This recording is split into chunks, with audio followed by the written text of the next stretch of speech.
call this Board of Finance meeting to order. Stand for the pledge, a moment of silence, please.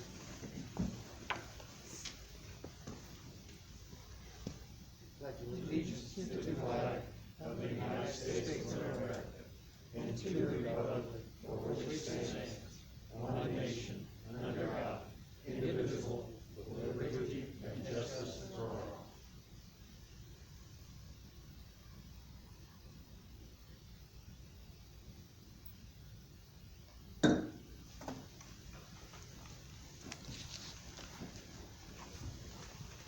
I'd like to thank Mr. Ronk in advance for all the work he's done on the slides. I've looked them over in the press. And I'm happy you're going to share that with the board and the public. Thank you. The state changed up a lot of the data forms this year, so it took a little more work to try to dig out. They reversed some of the data and did some different, or some interesting kind of things. But I don't necessarily need to read all this to you. You've seen it before, but the state law requires that the Board of Finance designate public depositories or depository, and that's based on Board Policy 0151.1, and I mentioned the President and Secretary of the Finance Board, and I appreciate them serving, and people will hold their offices until successors are elected. Horizon Bank is currently the depository. We can't hear anything. We can hear that. We can hear you. Oh, there we go. We can hear you. Thank you. Horizon Bank's the current depository for corporation funds, and I'm recommending that we maintain that depository. As a result, I don't believe you need to take action on that at this time, since we're not making a change. Investment of public funds, I wish there were more interest, but there is not. It's extremely limited, and again, those funds are on deposit with Horizon Bank.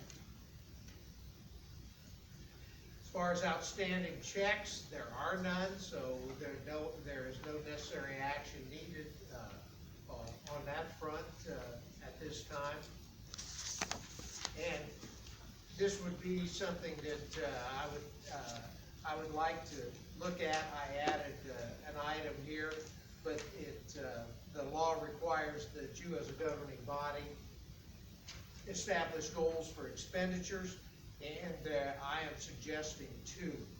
And the first one is that we'll maintain or increase the current levels of student instructional support expenditures versus overhead and operational expense, and we will do that as based on Indiana code. And the second goal that I would suggest is that we limit the transfer of funds from education to no more than 15% aid, which is the law. So Mr. President, I think we need a motion and second and vote on establishing these goals. Do I hear a motion to establish these two goals? So moved. Second. Then moved and seconded. To establish these two goals that Mr. Ronk presented. Is there any discussion?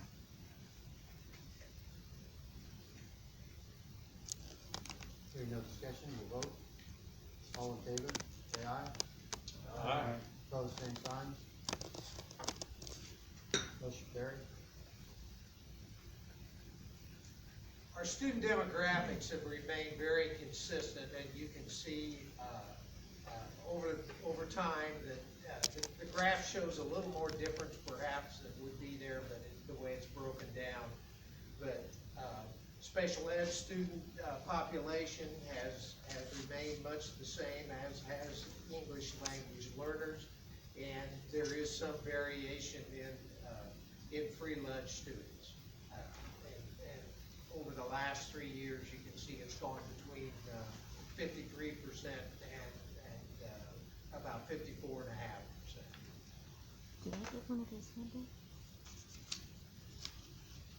I thought this was an interesting data take, and that is school-age children versus our enrollment. And if you go back to 2013, you can see that that gap was fairly close. But interestingly enough, in 2014, that trend began to change. And to be honest, I don't know when charter schools started in Indiana. I'd have to go back and research it. But I'm assuming that may have had an impact on that suddenly kids didn't just disappear from the school system. There had to be some kind of change or incentive that would have done that. And then you can see that at the end of 2018, we had almost 1,409 students. That dipped in 2019, but in 20 it was back up to 1,407, and for our most recent count that we're operating right now with our funding, it's 1,403. That's extremely critical, and the February count will be very important to us in terms of maintaining our education fund.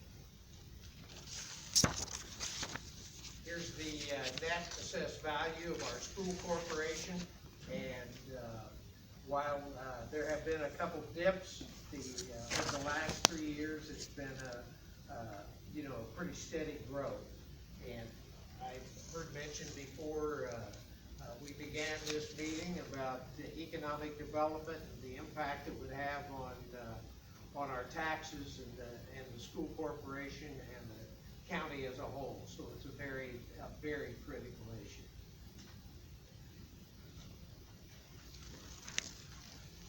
General fund was the standard from 2012 up to 2018, and then that's when we switched over to the education fund. So you can see the balances that existed. They're very similar accounts. There are some differences, but we were very fortunate in 2020. We had a very significant increase in our education fund balance.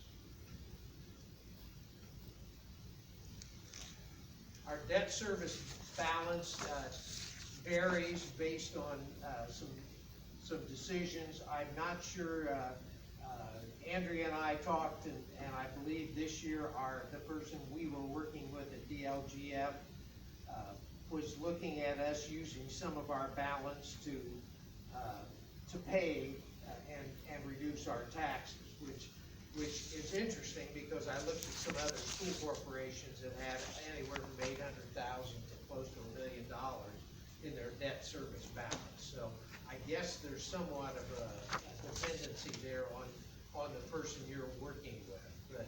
But for 2021, that number may be a bit lower, and we'll see how that plays out. But there's all the payments have been made for December, January, so there's nearly a $500,000 balance still left in there for 2021. This is a very significant slide that shows you what has happened with fund balances as a percentage of expenditures. You can see that over years 17, 18, and 19, that dropped significantly. But again, through your management and what we've been able to do, we have that number up again much higher in 2020, where we have adequate funds for our programs and what we're doing, and depending on what the state decides and the economy.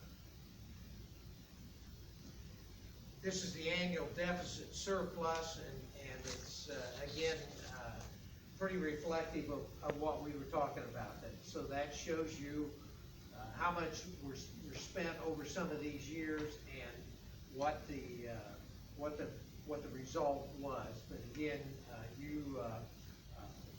you're showing a $3 million surplus this year, which is making us in a much stronger financial situation. So that was 2020.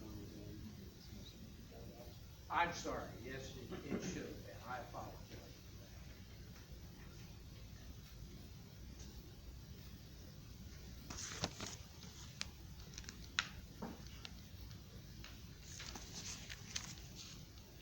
Again, this data is generated from DUAB, and it is available there for everybody, and graphic presentations can be found there for all that information. I included this slide. I had seen it shared by another school corporation. I think it's very important that we make people aware that there is a conflict of interest disclosure, and I know some of you were dealing with that already this morning, or this evening. I put this in here. I had not added in the original, but these are some things I'd like for you to keep in mind. And that is, I think, as you go into the hiring process, it'd be really important to continue to maintain the sound practices that you've initiated over the last year. We still are going to have a significant amount of relief money that we have not spent. I think it's it's going to be around $300,000. Now, that will reflect positively in our balances, because we've already paid for a lot of the PPE and wages and things like that we've done as a result of trying to deal with COVID. So we will be seeing some return on some of those expenses. Mr. Meyer had pointed out earlier that we need to do a long-term needs assessment, and Mr. Nipple was kind enough to bring me a couple notebooks that show some of those studies that you've done in the past, and we can take a look at those and just see how relevant they are, and if there's information there that can be updated and made useful for us.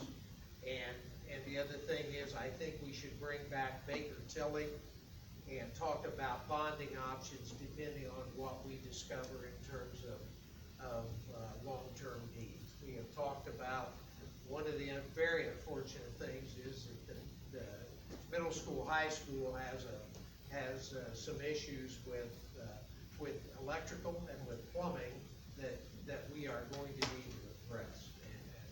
And when I say we, it's probably more you than me. So that's something I'd like for you to keep in mind. Do you have any questions at this point? Or comments?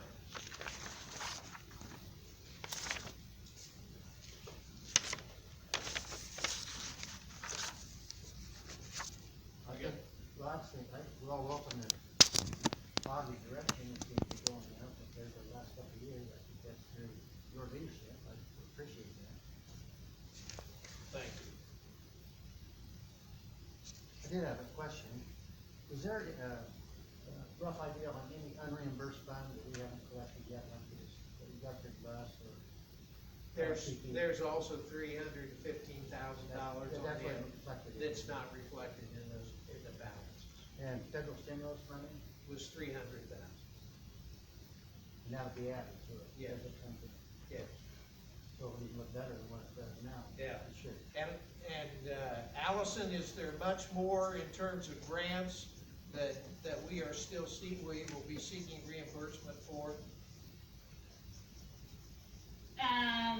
We have many reimbursements still to go through, so we'll be discussing that. It is in my board report, but Andrea and Mr. Ronk and I will be going through those reimbursement requests that need to be done.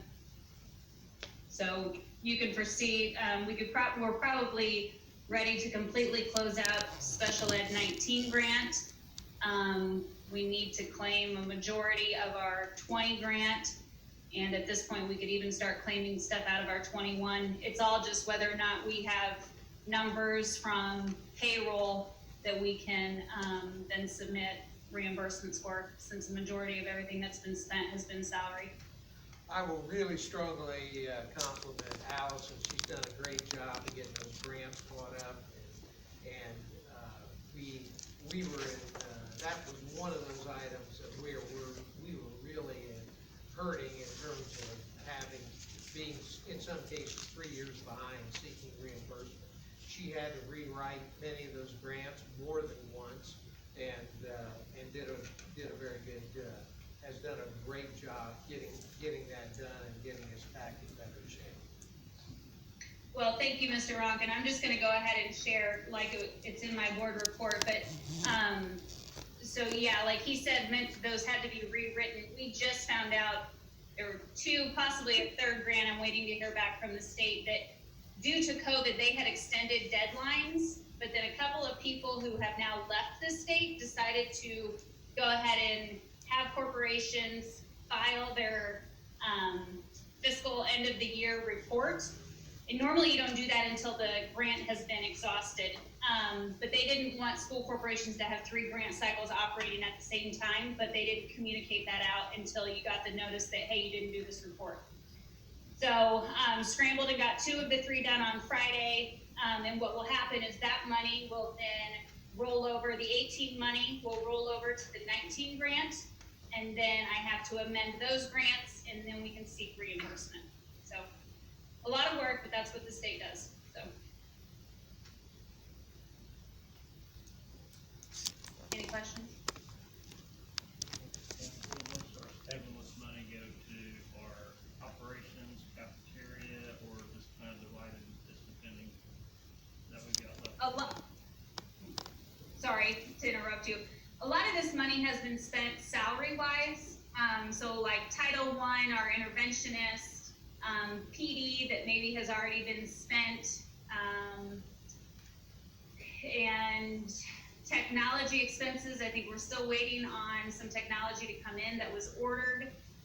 So it's money that has been spent, and so this money that comes back in, and that's how the grants work. They ask you to spend the money, except for the NESP grant, they will give you the money before you even spend it. But all other grants, you spend it and then ask for the reimbursement.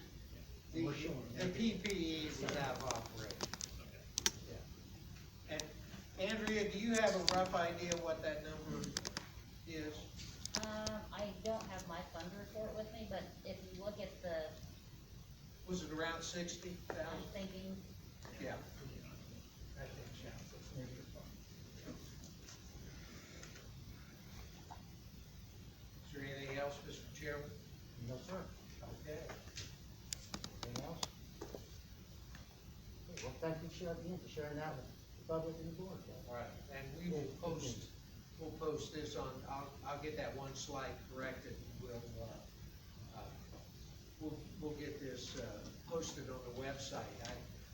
Again, I'd like to, thank Carly. Carly, did a great job of helping me, revamp the presentation, and hopefully, if there are any errors, they're mine, not hers.